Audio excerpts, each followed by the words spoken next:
3.3 មួយផ្នែកក្បាលនៃលិខិតរដ្ឋបាលផ្នែកក្បាលនៃលិខិតរដ្ឋបាលរួមមាន1ឈ្មោះប្រទេស2បាចនា3រូបសញ្ញា4ប្រភព5លេខនិងអក្សរកាត់និង6ទីកន្លែងនិងកាលបរិច្ឆេទហើយត្រូវសរសេរដូចខាងក្រោម1ឈ្មោះប្រទេសព្រះរាជាណាចក្រកម្ពុជាគឺជាឈ្មោះប្រទេសដែលកំពុងប្រើប្រាស់ជាផ្លូវការឈ្មោះប្រទេសត្រូវសរសេរជាអក្សរឆ្លាក់មូលនៅផ្នែកខាងលើរឹមទំព័រខាងស្ដាំដោយប្រើទំហំអក្សរធំជាងទំហំអក្សរអត្ថបទមួយលេខ2បាចនាជាតិសាសនាព្រះមហាក្សត្រត្រូវសរសេរជាអក្សរឆ្លាក់មូលនៅពីក្រោមឈ្មោះប្រទេសដោយប្រើទំហំអក្សរតូចជាងទំហំអក្សរឈ្មោះប្រទេសមួយលេខ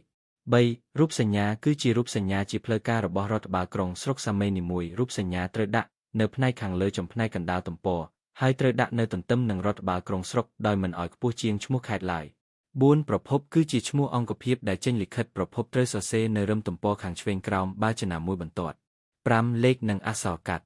លេខរបស់លិខិតត្រូវសរសេរជាលេខខ្មែរមាន3ខ្ទង់ដោយចាប់ផ្ដើមពីលេខ001ហើយភ្ជាប់ជាមួយនឹងឆ្នាំនៃការចេញលិខិតយកលេខ2ខ្ទង់ចុងក្រោយនៃឆ្នាំនិងអក្សរកាត់នៃប្រភេទ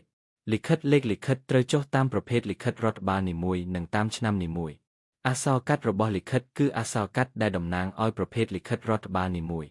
ឧទាហរណ៍លេខលិខិតអញ្ជើញទី1នៃឆ្នាំ2023គឺ00183លអច6កាលបរិច្ឆេទគឺជាថ្ងៃខែឆ្នាំនៃការចេញលិខិតដែលត្រូវសរសេរថ្ងៃខែឆ្នាំចន្ទគត់និងសូរ្យយក្សកាលបរិច្ឆេទត្រូវសរសេរនៅរឹមទំព័រខាងស្ដាំស្ថិតនៅជួរជាមួយនឹងលេខនិងអក្សរកាត់លិខិតហើយថ្ងៃខែឆ្នាំចន្ទគត់និងសូរ្យយក្សនេះត្រូវសរសេរ2ជួរស្មើគ្នាចន្ទគត់នៅបន្ទាត់ទី1និងសូរ្យយក្សទៅចុះបន្ទាត់នៅជួរទី2ឲ្យស្មើជួរបន្ទាត់ទី1គំរូក្បាលលិខិតសម្រាប់រដ្ឋបាលក្រុងស្រុក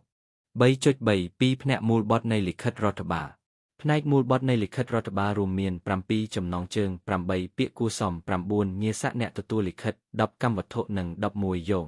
7ចំណងជើងត្រូវសរសេរជាអក្សរឆ្លាក់មូលនៅចំកណ្ដាលទំព័រដោយប្រើទំហំអក្សរធំជាងទំហំអក្សរអត្ថបទ2លេខចំណងជើងបញ្ជាក់អំពីប្រភេទនៃលិខិតហើយអាចមានឬមិនមានភ្ជាប់នៅគោលបំណងនៃលិខិតរដ្ឋបាលអាចមានឬមិនមានចំណងជើង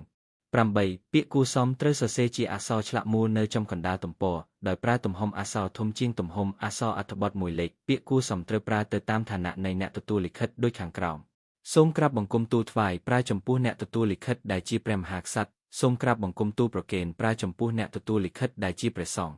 សូមគោរពជូនឬគោរពជូនប្រើចំពោះអ្នកទទួលលិខិតដែលមានឋានៈខ្ពស់ជាងអ្នកផ្ញើសូមជម្រាបជូនឬជម្រាបជូនប្រើចំពោះអ្នកទទួលលិខិតដែលមានឋានៈស្មើគ្នាឬទាបជាងអ្នកផ្ញើ9ងារស័ក្តិអ្នកទទួលលិខិតគឺជាងារស័ក្តិឬគោរមងារឬឋានៈនិងមុខតំណែងរបស់អ្នកទទួលលិខិតងារស័ក្តិអ្នកទទួលលិខិតត្រូវសរសេរជាអក្សរឆ្លាក់មូលនៅចំកណ្ដាលទំព័រពីក្រោមពាក្យគួរសមដោយប្រើ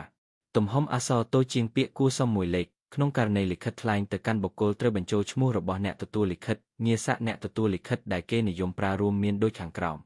លោកឬលោកសេមុខតំណែងលោកឬលោកសេឈ្មោះនិងមុខតំណែង